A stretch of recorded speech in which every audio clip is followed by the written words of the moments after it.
Assalamualaikum warahmatullahi wabarakatuh. Perkenalkan, nama saya Wadana, siswa Pangestu dari Universitas PGRI Banyuwangi, jurusan BK. Di sini saya akan menjelaskan tentang pendekatan SEBT. Yang pertama, saya akan menjelaskan tentang biografi tokoh penemu dalam pendekatan SEBT. Tokoh ini bernama Stephen de Sezan. Stephen de Sezan ini lahir di Amerika tanggal 25 Juni 1940. Dan dia juga menemukan teori pendekatan SEBT atau terapi singkat fokus solusi. Kenapa tokoh ini menemukan teori ini? Karena ingin membantu dan menyelesaikan permasalahan-permasalahan klien yang ada di Amerika. Dan juga setelah menemukan teori pendekatan SEBT, beliau juga direktur penelitian di Amerika. Dan juga dia membuka tempat konsultasi untuk masyarakat Amerika yang melakukan konsultasi untuk pemasaran klien pada di Amerika. Yang kedua adalah peran pribadi sehat dan pribadi bermasalah. Pribadi sehat menurut pendekatan SEBT adalah pribadi yang memiliki kompetensi, kemampuan dalam bidang-bidangnya untuk menyelesaikan permasalahan-permasalahan klien yang ada di Amerika dan lain sebagainya. Untuk pribadi yang bermasalah, pribadi yang tidak memiliki kompetensi dan kemampuan dan tidak bisa memberikan solusi untuk penyelesaian permasalahan klien yang belum selesai. Yang tujuan konseling dalam pendekatan SEBT, tujuannya adalah untuk meningkatkan kesadaran diri. Konselor akan membantu fokus solusi untuk menyelesaikan permasalahan-permasalahan klien, seperti kita contohkan studi kasusnya seperti manajemen waktu. Ada anak yang bermasalah tentang mengatur waktu antara kuliah dan kerja, maka kita bantu. Maka Mbak harus berkonsultasi dengan dosen dan kapodi untuk bisa menyelesaikan permasalahan ini. Gimana ya Bu, untuk jam saya untuk pindah ke kelas karyawan dan kerja pagi ini bisa tidak bersamaan dengan kerja kuliah. Maka inilah konselor harus membantu penyelesaian dalam permasalahan klien tersebut. Yang keempat yaitu peran konselor dalam konseling pendekatan SEBT. Nah, perannya adalah aktif dan direktif. Konselor harus aktif untuk menyelesaikan permasalahan-permasalahan klien, dan direktif itu adalah untuk konselor memberikan penjelasan pada awal proses konseling, seperti apakah Mbak paham tentang BK bimbingan konseling. Kalau misalkan Mbak sudah paham, berarti tidak usah dijelaskan. Kalau Mbak belum paham, maka saya akan jelaskan tentang bimbingan konseling. Seperti bimbingan konseling adalah konselor akan membantu penyelesaian permasalahan klien dan konselor tersebut. Dan asas kerahasiaannya asas yang menyimpan dokumen untuk permasalahan-permasalahan klien. Mbak tenang saja, karena saya mempunyai asas kerahasiaan. Mbak tenang saja, di sini permasalahan Mbak tidak akan tersebar ke orang lain, dan mengetahuiku antara Bapak dan Mbak yang mengetahui tentang permasalahan Mbak.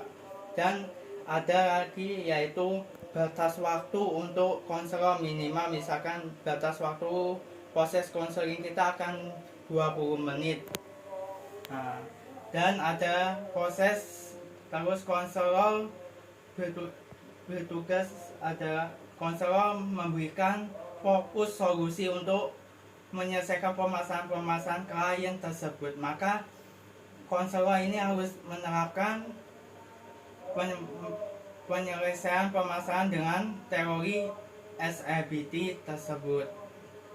Terus ada hubungan terapeutik konselor dalam pendekatan SABT. Hubungannya adalah kita hubungan lebih baik dengan konselor dan konseling. Gimana Pak membangun hubungan kerjasama antara konselor dan klien untuk meningkatkan kesadaran klien, dan proses konseling melalui mendengarkan dan menafsirkan permasalahan klien tersebut.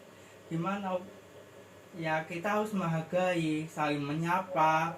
Kalau klien saat awal konselor, kita harus saling menyapa, bagaimana kabarnya Mbak, dan sebagainya. Maka inilah konselor harus hubungan baik dengan antara konselor dan konseling, ini harus hubungan yang baik dan harmonis, dan konseling dan klien ini nyaman dalam melakukan proses konseling tersebut. Terus ada teknik-teknik dalam pendekatan SABT, ada 3. Yang pertama saya akan jelaskan yaitu Compikuisten. Nah, adalah konseling memberi bantuan permasalahan kondisi sulit. Misalkan saya akan memberikan contoh studi. Ada anak murid yang sendiri di depan kelas, tetapi saya tanyakan, kenapa mas saya kebingungan untuk memilih jurusan Pak, memilih jurusan antara agama, saya mau kemana Pak, apakah SMK apa SMA? Mas mau jurusan apa? Jurusan agama Pak, berarti mas harus ke MA. Maka dalam penyelesaian inilah, teknik inilah untuk menyelesaikan permasalahan kondisi sulit, dan perlu kita bantu untuk menyelesaikan permasalahan ini dengan menggunakan teori pendekatan SABT tersebut. Yang kedua adalah komplimentik. Komplimentik ini memberikan pujian dan apresiasi kepada konselor, kepada konseling. Misalkan, kamu memang Bapak akui sangat bagus, bakat-bakat kamu yang luar biasa. Maka inilah tahap konselor kita dalam proses konseling ini. Kita harus memberikan apresiasi agar proses konseling mulai awal sampai akhir ini lancar untuk menyelesaikan permasalahan klien tersebut. Yang ketiga ada forming kolaboratif relationships, pembentukan kelompok. Memang guru BK ini memiliki organisasi banyak sekali, yaitu AFKIN, dan guru BK bisa bekerja sama dengan AFKIN, dan guru BK bisa bekerja sama dengan guru SMA lain dan lain sebagainya, dan guru BK bisa berkolaborasi dengan TNI untuk menyelesaikan permasalahan klien tersebut. Misalkan saya contoh, saya bekerja sama dengan guru BK SMA karena murid saya mau adakan kunjungan untuk memilih jurusan, untuk memilih ke sekolah lanjutan. Maka saya akan kolaborasi, Bu, saya boleh enggak mengajar anak untuk ke sekolah ibu? Boleh ya. Inilah bentuk kolaborasi untuk agar anak ini bisa menentukan sekolah lanjutannya. Dan guru BK ini bisa berkolaborasi dengan polisi. Misalkan ada tawuran anak SMP lain dengan SMP lain, maka kita perlu hubungi guru BK, bekerja sama dengan guru BK ini, SMA ini, maka saling berkolaborasi. Maka guru BK yang SMP ini menyatakan iya Bu, kita harus hubungi TNI ya.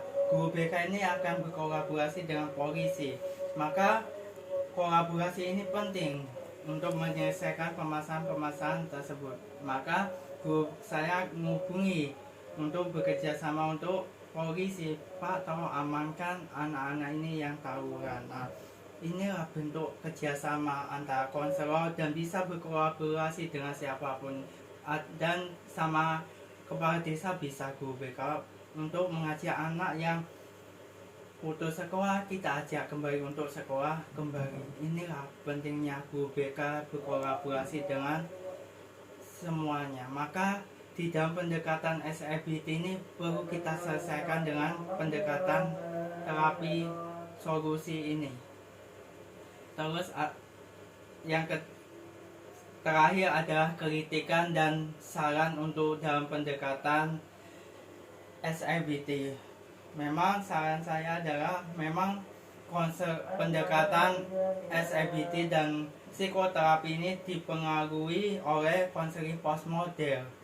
Dan permasalahan apa Pak yang perlu untuk menyelesaikan penyelesaian ini? Banyak sekali permasalahannya, yaitu manajemen waktu dan orientasi yang masa sekarang. Misalkan orientasi untuk menyelesaikan gimana Pak siswa baru ini kita adakan orientasi, iya karena untuk bisa beradaptasi di lingkungan baru dan bisa beradaptasi dengan teman-teman yang baru. Agar pendekatan inilah SIBT perlu kita pakai untuk penyelesaian permasalahan apapun. Maka tugas konselor adalah menyelesaikan permasalahan klien tersebut. Sekian dari penjelasan dari saya. Mohon maaf apabila ada kata-kata yang kurang berkenan, mohon maaf yang sebesar-besarnya. Assalamualaikum warahmatullahi wabarakatuh. 12